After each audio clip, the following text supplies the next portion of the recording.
देश में बीजेपी और आरएसएस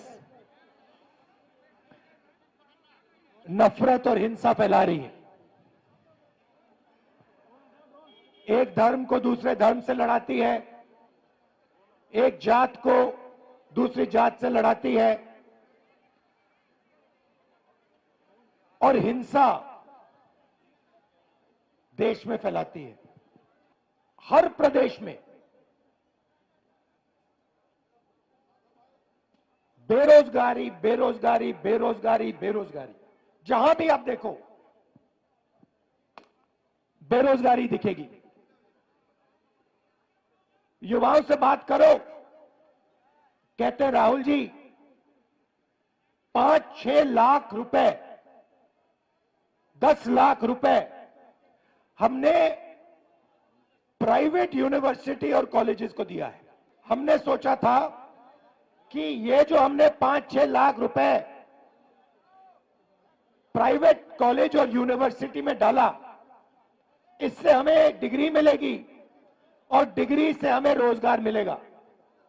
हमने रोजगार पाने के लिए ये शिक्षा ली है। ये कॉलेज की degree, medical degree, legal degree, ये हमने ऐसे नहीं ली, हमने ये रोजगार पाने के लिए ली है। और 5-6 लाख 10 लाख खर्च करने के बाद हमें पता लगता है कि प्राइवेट कॉलेज और यूनिवर्सिटी वालों ने हमारा पैसा ले लिया, एक कागज हमें पकड़ा दिया और हिंदुस्तान में उस कागज का कोई मतलब ही नहीं है, क्योंकि उस कागज से हमें रोजगार तो नहीं मिलता। दूसरों ने कहा राहुल जी हम पढ़ते हैं और फिर एग्जाम के दिन पेपर लीक हो जाते हैं और युवाओं के मोबाइल फोन पे हमें दिखते हैं, मोबाइल पे हमें दिखते हैं। मतलब हमने 6-7 लाख रुपए डाले, हमने मेहनत की और किसी चोर ने पेपर चुरा के 100% मार्क ले लिए। जब भी मेरे पास ये आते थे, युवा आते थे, कन्याकुमारी से लेकर कश्मीर, हर प्रदेश में मैं उनसे पूछता था भैया एक बात बताओ, पूछना नहीं चाहिए मगर मैं पूछता था, भैया मुझे बात बताओ तुम्हारी जात क्या है? और 90% लोग, कोई मुझे कहे मैं पिछड़ा हूं, कोई मुझे कहे मैं दलित हूं, कोई मैं कुछ कहे मैं आदिवासी हूं। और जब जनरल कास्ट वाला मेरे पास आता था, मैं पूछता था भैया तुम्हारे माता पिता अमीर है या गरीब? वो कहता था गरीब है। तो फिर मैंने पता लगाया, मैंने कहा यहां पे यात्रा में मुझे पिछड़े लोग, दलित लोग, आदिवासी, गरीब, जनरल कास्ट के लोग मिल रहे हैं। मैंने पता लगाया कि भैया ये देश में है कितने? ये देश में 10%, 20%, 30%, 40%, 50%, ये है कितने? सड़क पे तो मुझे यही दिख रहे हैं और कोई दिख ही नहीं रहा। पता लगाया, सरकार कहती है हमें नहीं मालूम। मैंने कहा आपको कैसे नहीं मालूम? सरकार कहती है हमें नहीं मालूम। मैंने पूछा पिछड़े कितने हैं हिंदुस्तान में? हमें नहीं मालूम। दलित कितने हैं हिंदुस्तान में? हमें नहीं मालूम। आदिवासी कितने हैं? हमें नहीं मालूम। जनरल कास्ट के गरीब कितने हैं? हमें नहीं मालूम। मैं आपसे पूछना चाहता हूं, देश में पिछड़े वर्ग के लोग कितने हैं बताओ? बताओ कितने हैं? 50%। आपका नाम क्या है? पूरा नाम? गोविंद सिंह जाटव जी। पिछड़ी जात के 50% आपने कहा, ठीक है। दलित कितने? 15%। आदिवासी कितने? 8%। 50, 15 और 8 कितना हुआ? 73%। 73% आबादी, 73% आबादी दलित, आदिवासी, पिछड़े। अब यहां मैं भीड़ में पूछना चाहता हूं, यहां पे पिछड़े लोग कितने? हाथ उठा के दिखाओ। ये देखो 50%। दलित कितने? हाथ उठा के दिखाओ। आदिवासी यहां कम है, ठीक है। अब मैं आपसे पूछना चाहता हूं, यहां पे मुझे भीड़ में पिछड़े और दलित तकरीबन 50-60% दिख रहे हैं, ठीक है। अब मैं आपसे पूछना चाहता हूं, हिंदुस्तान की सबसे बड़ी कंपनियों में मैंने मालिकों की लिस्ट निकाली है। 200 सबसे बड़ी कंपनियों की लिस्ट में दलित, आदिवासी, पिछड़े कितने? कितने? 60% नहीं है। मालिकों में मैंने लिस्ट निकाली है, 200 कंपनियों के मालिक में ना एक दलित, ना आदिवासी, ना पिछड़ा। फिर मैंने क्या किया? फिर मैंने कहा ठीक है भैया, ये देश के दलित हैं, आदिवासी हैं, पिछड़े हैं, ये मालिक नहीं बनना चाहते। तो मैंने पता लगाया मैनेजमेंट में कितने लोग हैं। सीनियर मैनेजमेंट में दलित, आदिवासी, पिछड़े 73% के कितने? बोलो बोलो। 0, एक नहीं है। तो जब आप प्राइवेट अस्पताल में जाते हो, यहां पे किसी का पैर टूटा? जब आप प्राइवेट अस्पताल में गए, आपने पैसा दिया? आपने प्राइवेट कॉलेज में पढ़ाई की? जब आपने प्राइवेट कॉलेज, यूनिवर्सिटी में आपने पैसा दिया, आपने किसको दिया? आपने ना दलित को दिया, ना आदिवासी को दिया, ना पिछड़े को दिया, और ना अपने जनरल कास्ट के गरीब व्यक्ति को दिया। मतलब आपकी जेब में से पैसा निकल रहा है और 2-3% लोगों के जेब में जा रहा है। उन 2-3% में ना गरीब जनरल कास्ट का कोई है, ना आदिवासी है, ना दलित है, ना पिछड़ा है। अब सुनिए, अब आप कहोगे मुझे, देखो हम दलित हैं, हम आदिवासी हैं, हम पिछड़े हैं, आप हमारे लिए सपना देख रहे हो, आप चाहते हो कि कॉर्पोरेट हिंदुस्तान में हम भी जाएं, मगर हम में इस सपने को देखने का दम नहीं है। आप कह सकते हो कि हमने हार मान ली, राहुल गांधी ये सपना देख रहा है, मगर हम में वो क्षमता नहीं है, हम में वो दम नहीं है, हम में वो कॉन्फिडेंस नहीं है कि हम हिंदुस्तान की सबसे बड़ी कंपनियों के मालिक बने। आप कह सकते हो, मैं मानूंगा नहीं, मगर आप कह सकते हो। तो फिर चलो, आप कंपनियों में नहीं हो तो फिर मुझे बताओ, मीडिया में आपके कितने लोग? मीडिया में आपके कितने लोग? अब देखो मैडम, आपका नाम क्या है? हाँ, पूरा नाम? हाँ, नीति तनेजा जी हैं, मीडिया की हैं, ठीक है। ये न्यूज तक कंपनी है। आपका नाम क्या है? पूरा नाम क्या है? रक्षा जी, अभी वहां आऊंगा। अब देखिए, यहां पे माइक, सेल फोन पकड़ी रक्षा यादव है, दिशा यादव, और ये दिशा यादव जो है, ये हिंदुस्तान की सबसे बड़ी मीडिया कंपनी की मालिक कभी नहीं बन सकती है, क्योंकि इसके नाम के पीछे यादव शब्द है। ये नहीं बन सकती है।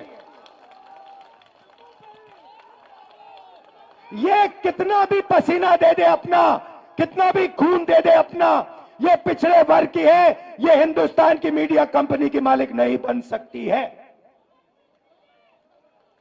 ऐसे ही ये लड़की ये दिन भर कैमरा लिए घूमेगी, 24 घंटा कैमरा लिए घूमेगी, मगर जो इसके मालिक इसे कहेंगे वो इसको दिखाना पड़ेगा।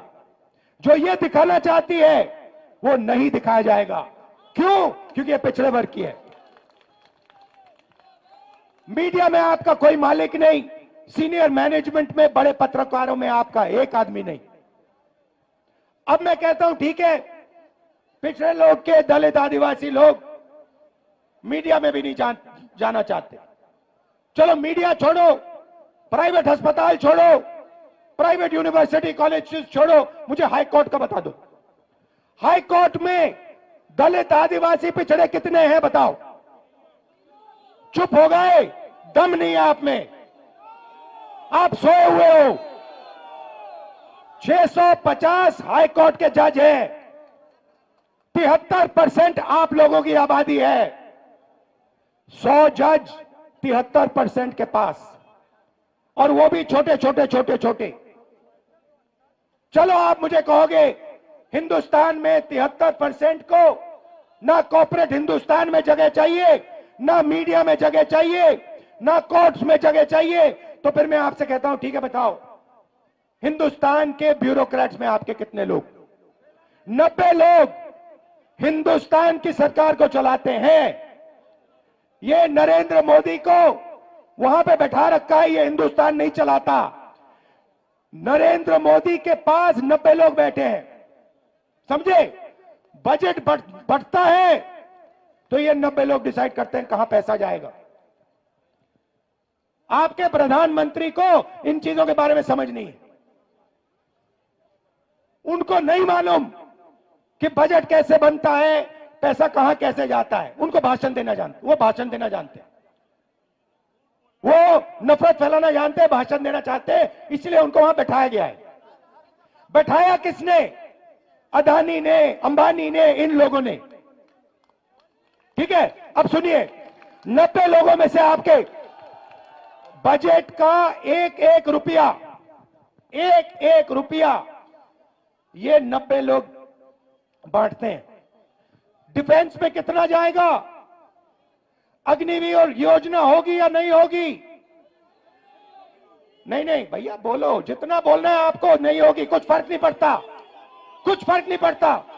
आप में कुछ दम नहीं है, आप में कुछ दम नहीं है, बोलो जितना बोलना है, कुछ नहीं होगा। अरे भाई सुन लो, समझ लो, समझ लो, समझ लो, आपके दिमाग में बात बैठ नहीं रही है। आप जितना चिल्लाना चाहते हो चिल्ला लो, जितना आप कहना चाहते हो अग्निवीर नहीं होगा, चिल्ला लो, कुछ फर्क नहीं पड़ने वाला। आप में दम नहीं है, आप में दम नहीं है। अग्निवीर होगा, अग्निवीर होगा। क्यों? क्योंकि अदानी चाहता है इसलिए अग्निवीर होगा, मोदी चाहता है इसलिए अग्निवीर होगा। कैसे? वो क्या दम नहीं है आप में?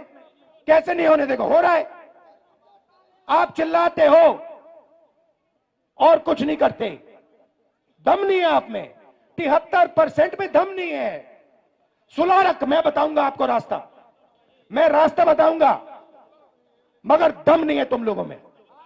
तुम लोग सोए हुए लोग हो। मैं खुल के तुम्हारे सामने बोल रहा हूं, तुम लोग सो गए हो। 73% हिंदुस्तान का जो बब्बर शेर है, जो इस देश को चलाता है, जो इस देश को आगे ले जाता है, वो सो गया है, डर गया है। ये देश की सच्चाई है। आप कहो जितना कहना है, अग्निवीर नहीं होगा, अग्निवीर नहीं होगा, नहीं होगा। 73% में दम नहीं है। होगा, कैसे नहीं होगा? अदानी ने डिसाइड किया होगा, होगा। नरेंद्र मोदी ने डिसाइड किया होगा, होगा। 90 ब्यूरोक्रेट्स ने डिसाइड किया है, होगा, होगा। दम नहीं है तुम में। अब सुनो, 90 लोगों में से आर्मी में कितना पैसा जाता है वो डिसाइड करते हैं, स्वास्थ्य में कितना जाएगा वो डिसाइड करते हैं, किसान बिल वो डिसाइड करते हैं। 90 में से आपका कितना? 90 में से दलित आदिवासी पिछड़ों की कितनी भागीदारी मुझे बताओ?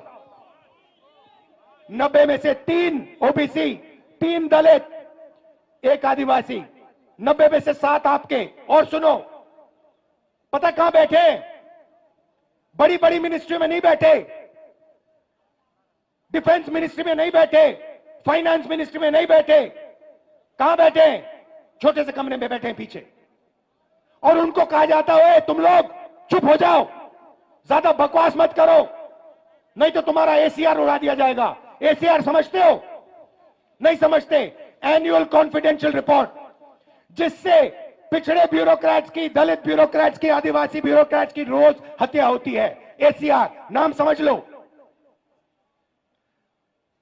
समझे? चुप हो गए? समझे? अब सुनो, 90 में से आपके 3, आपकी आबादी 73%, 73%, 90 में से 3 आपके। आप जानते हो 100 रुपए में से अगर हिंदुस्तान की सरकार 100 रुपए खर्च करती है, आप जानते हो आपकी कितनी भागीदारी है? 73%। जानते हो? 100 में से 73% की भागीदारी 6 रुपए 10 पैसे। 100 रुपए का नोट दो मुझे, 100 रुपए का नोट दो मुझे। मैं ठीक से समझाऊंगा आज आपको, तो समझोगे। 100 रुपए का नोट दो। ये रहा 100 रुपए का। अब 6 पैसे की कोई चीज दो मुझे, 6 रुपए की चीज दो मुझे कोई। 6 रुपए निकालो जेब से।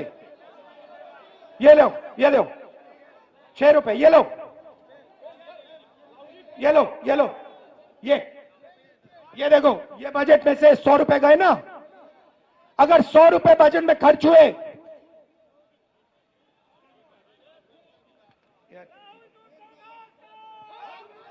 ये है आपका। ये लो, देखो, अच्छी तरह देखो, अच्छी तरह देखो इसको। ये है तुम्हारी भागीदारी। ये कम है, इसको तुम्हें उठा के फेंक देना चाहिए। 6 रुपए 10 पैसे की भागीदारी है तुम लोगों की। अन्याय है ये। हर रोज तुम्हारे साथ अन्याय हो रहा है। ये लो 100 रुपए।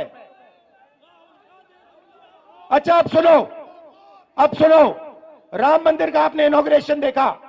देखा? सबने देखा? मुझे बताओ, उसमें आपको अदानी दिखा? दिखा?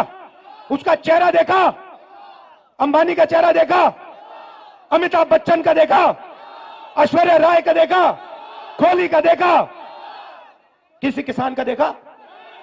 किसी मजदूर का देखा? किसी गरीब का देखा? हिंदुस्तान की राष्ट्रपति, हिंदुस्तान की राष्ट्रपति आदिवासी है। हिंदुस्तान की राष्ट्रपति आदिवासी है। उसका आपने राम मंदिर में चेहरा देखा? क्यों नहीं देखा? क्यों नहीं देखा? किसी दलित का आपने मंदिर में चेहरा देखा? किसी पिछड़े का आपने मंदिर में चेहरा देखा? तो फिर अब मैं आपको बताता हूं, आपने नरेंद्र मोदी का चेहरा देखा? आप कहोगे नरेंद्र मोदी पिछड़े वर्ग का आदमी है, और मैं आपको बताता हूं, नरेंद्र मोदी जब पैदा हुए गुजरात में वो जनरल कास्ट के आदमी थे। गुजरात में 2000 में उनकी जात, घाची जात को ओबीसी में डाला गया था। नरेंद्र मोदी ओबीसी नहीं है, नरेंद्र मोदी जनरल कास्ट के हैं। और नरेंद्र मोदी जनरल कास्ट के गरीब लोगों की भी देखभाल नहीं करते।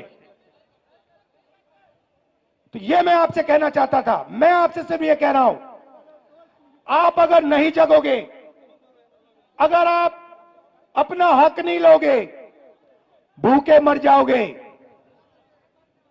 आपके जो बच्चे हैं ना, मैंने देखा वाराणसी में, रात को मैंने देखा शराब पिए सड़क पे लेटे हुए थे, शराब पिए सड़क पे लेटे हुए थे, डिप्रेशन में है, जानते हैं कि भैया कुछ नहीं होने वाला यहां पे। अब सुनो, अब बात समझो। रास्ता आपने मुझसे पूछा, मैं आपको बताता हूं। सबसे पहले एक ही सवाल आपको अपने आप से पूछना है, ठीक है? सवाल क्या बताओ? मुझे आज, जब आप सुबह उठोगे, चाहे आप किसान हो, मजदूर हो, बेरोजगार हो, आपको अपने आप से एक सवाल पूछना है। और इस बात को आप गहरी तरीके से समझिए, गहराई से समझिए। आपको सुबह उठ के कहना है, ये जो सोने की चिड़िया है, जिसको हम भारत माता कहते हैं, पूरी दुनिया में इसको सोने की चिड़िया कहा जाता है, इस सोने की चिड़िया में से मुझे आज कितना सोना मिला? बस यही सवाल है। आप सुबह उठो, आप किसान हो, आप कहो कि मैंने भारत माता के लिए आज अपना खून पसीना दिया, मेरी माता ने आज मुझे कितना पैसा दिया? यही सवाल है और कोई सवाल नहीं। अब बताइए, आप समझाता हूं आपको। सबसे पहला काम गिनती का काम है। सबसे पहले देश को बताना है दलित, पिछड़े, आदिवासी इस देश में कितने हैं। उसका तरीका जाति जनगणना है। अब उसके बाद मैं आपको रास्ता बता रहा हूं। मैं क्रांतिकारी बात कर रहा हूं इस स्टेज पे। यह आपको हिंदुस्तान के टेलीविजन पे नहीं दिखेगी, क्योंकि टेलीविजन अदानी का है। पहला कदम होगा जाति जनगणना। उसमें जनरल कास्ट के कितने गरीब हैं, बैकवर्ड कितने हैं, दलित कितने हैं, आदिवासी कितने हैं। उसके बाद जाति जनगणना के साथ इकोनॉमिक, आर्थिक सर्वे। उसके बाद पता लगेगा कि पिछड़ों के पास इस देश का इतना धन है, गरीब जनरल कास्ट के पास इस देश का इतना धन है, अमीर जनरल कास्ट के पास, अरबपतियों के पास इतना धन है, पिछड़ों के पास, दलितों के पास, आदिवासियों के पास इतना धन है। और जिस दिन वो ऐसे ऊपर लिख दिया जाएगा, उस दिन सारे के सारे बब्बर शेर जग जाएंगे। ये रास्ता है। अब जब मैंने जाति जनगणना की बात की, गिनती की बात की, नरेंद्र मोदी जी स्टेज पे जाते हैं, भाषण देते हैं, ऐसे कहते हैं, भाइयों और बहनों, भाइयों और बहनों, देश में सिर्फ दो जात हैं, एक गरीब है और एक अमीर है। देश में जात नहीं है। अरे भाई, अगर जात नहीं है तो तुम ओबीसी कैसे बन गए? जब जाति जनगणना का समय आया तो नरेंद्र मोदी ओबीसी शब्द को भूल गए। जब पैसे का सवाल आया तो नरेंद्र मोदी ओबीसी शब्द भूल गए, पिछड़ा शब्द भूल गए, कहते हैं दो ही जात है। नोटबंदी की, ये जो सब दुकानदार हैं, इनको बर्बाद कर दिया, किसानों को मार दिया, तब ओबीसी थे। जीएसटी लाए, पिछड़ों को मार दिया, तब ओबीसी थे। 14 लाख करोड़ रुपए उन्होंने अदानी जैसे लोगों का कर्जा माफ किया तब ओबीसी थे। मैंने जाति जनगणना की बात की, सोने की चिड़िया की बात की, धन को बांटने की बात की, तो सिर्फ दो जात है, नरेंद्र मोदी ओबीसी नहीं है। आप ही बात समझिए। और मैं आपको बता रहा हूं, ये मीडिया वाले कुछ भी कर लें, कोई भी कुछ कर ले, इस तूफान को नहीं रोका जा सकता। ये आज नहीं तो कल 73% जग जाएगा। वो आस्ते आस्ते जगेगा। जब वो जगेगा, जब उसको सच्ची चोरी समझ आएगी, तब इस देश में क्रांति शुरू हो जाएगी, तूफान आ जाएगा। आखिरी बात आपसे कहना चाहता हूं। आपका नाम क्या है? हाँ, ऋषभ। क्या ऋषभ सिंह, ऊपर आओ।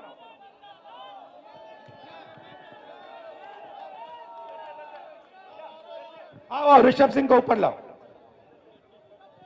अब मैं आपको हिंदुस्तान की राजनीति, ये पूरा का पूरा ड्रामा जो चल रहा है, 1 मिनट में समझाने जा रहा हूं।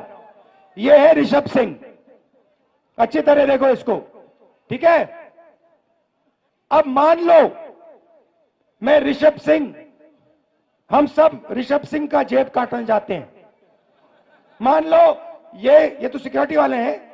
मान लो यहां पे लोगों ने मन बना लिया इसकी जेब काटनी है। पहला काम क्या करेंगे? पहला काम कहेंगे, वो ऋषभ उधर देख, उधर देख, वो देख पाकिस्तान, उधर देख, ओए इधर देख, वो देख अमिताभ बच्चन, उधर देखो, वो देख ऐश्वर्या राय, ओए उधर देख, वो क्रिकेट। पहला काम ये। फिर ऋषभ सिंह उधर देखेगा, उधर देखो, ये पीछे से बंदा आएगा, जेब काट लेगा, ठीक है? इसका नाम अदानी। वो जो ये कर रहा है उसका नाम मोदी। और तीसरा यहां पे एक बंदा खड़ा रहेगा, भैया एक मुझे एक डंडा देना जरा। हाँ ये दो, डंडा दो। और तीसरा यहां पे एक पीछे होगा, एक पीछे होगा वो अदानी, एक मोदी कहेगा इधर उधर देखो। और ये तीसरा यहां पे डंडा लिए खड़ा होगा, ऐसे ऐसे ऐसे डंडा लिए खड़ा होगा। अगर किसी ने उल्टी सीधी बात की तो डंडा। Amit Shah, ED, CBI, income tax, police, ये सब। मैं काशी मंदिर गया, बात समझो आप। मैं काशी मंदिर गया, मैं शिव को मानता हूं। मैं काशी मंदिर गया, वहां पे पुलिस वालों ने क्या किया? वहां पे पुलिस वालों ने क्या किया? सारे मोबाइल फोन हटा दिए, सारे मोबाइल फोन हटा दिए। एक मोबाइल फोन अंदर नहीं आने दिया। क्यों? क्योंकि वो नहीं चाहते कि राहुल गांधी की शिव मंदिर के अंदर फोटो दिख जाए। उसके बाद वाराणसी में सारा का सारा सेलफोन का जो नेटवर्क है उसको डाउन कर दिया। लोग मतलब वीडियो ले रहे हैं, वो वीडियो ना फैलाएं। आप देख लेना, ये जो मैंने भाषण दिया ना, मीडिया में नहीं दिखेगा, दिख नहीं सकता। ये सोशल मीडिया में फैलाओ आप, सोशल मीडिया में दिखेगा, मीडिया में नहीं दिखा। अच्छा, सोशल मीडिया को भी वो अमेरिका से कंट्रोल कर रखा है। तो ये मैं आज आपसे कहने आया था, मेरा काम 73% को हिंदुस्तान की सोने की चिड़िया का धन दिलवाने का है। धन्यवाद। और धन्यवाद ऋषभ जी, नमस्कार, जय हिंद। भारत जोड़ो, जोर से भारत जोड़ो, भारत जोड़ो, भारत जोड़ो। नफरत के बाजार में मोहब्बत की दुकान खोलो।